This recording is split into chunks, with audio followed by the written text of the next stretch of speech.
Nous sommes aujourd'hui dans la bibliothèque du Palais Rohan, devant une copie du célèbre portrait de Louis XIV peint par Hyacinthe Rigaud. Il y avait déjà, ici dans la bibliothèque du Palais Rohan, au XVIIIe siècle, une même copie de ce portrait de Louis XIV qui a été détruit à la Révolution française, qui a été brûlé et qui a été remplacé au cours du XXe siècle par une copie moderne. La peinture originale est conservée au musée du Louvre. Cette peinture originale, peinte par Hyacinthe Rigaud, a été réalisée en 1701.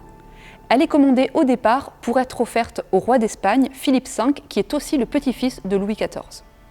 Ce portrait est aujourd'hui l'image même du pouvoir absolu du monarque Louis XIV, et elle est une référence parmi les portraits officiels.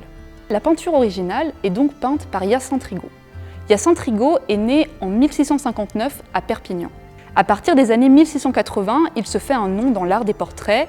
Il a une clientèle aussi bien dans les cercles banquiers et financiers que parmi la famille royale.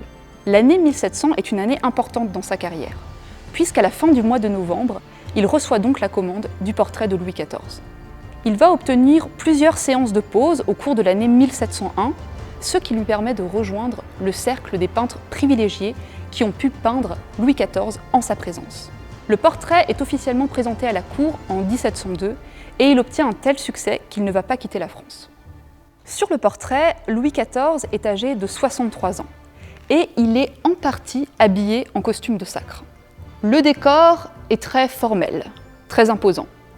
Il y a un décor antiquisant au dernier plan, un rideau pourpre qui surmonte le roi et les étoffes sont précieuses. Le roi a une pose assurée. Il a les jambes en ciseaux, une main sur la hanche et une autre qui tient avec fermeté le sceptre. Le visage du roi est assez réaliste. C'est bien le visage d'un homme de 63 ans qui présente quelques traits de fatigue. Et le réalisme de ce visage tranche avec les jambes du monarque. Les jambes sont musclées. Ce sont plutôt les jambes d'un jeune homme, peut-être celles de Louis XIV lorsqu'il était danseur.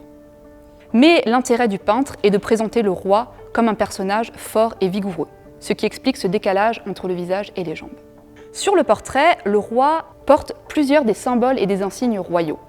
Il y a le sceptre sur lequel il s'appuie et la main de justice et la couronne qui sont posées juste derrière lui. Enfin, sur le manteau doublé d'hermine, il y a les fleurs de lys. Le portrait original obtient donc un très grand succès, tant et si bien que de nombreuses répliques et copies sont réalisées. Alors pourquoi avons-nous ici une copie dans les appartements du Palais Rohan ? Tout d'abord, il existe une rumeur autour de la filiation supposée entre Louis XIV et Armand Gaston de Rohan, le commanditaire du Palais Rohan.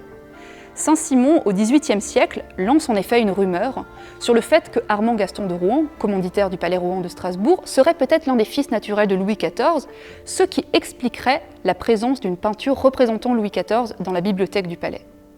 Enfin, juste en face de Louis XIV, dans la bibliothèque du Palais, il y a une autre peinture. Il s'agit d'une autre copie d'un portrait peint par Hyacinthe Rigaud, représentant cette fois-ci le roi Louis XV, qui viendra ici même au Palais Rohan en 1744.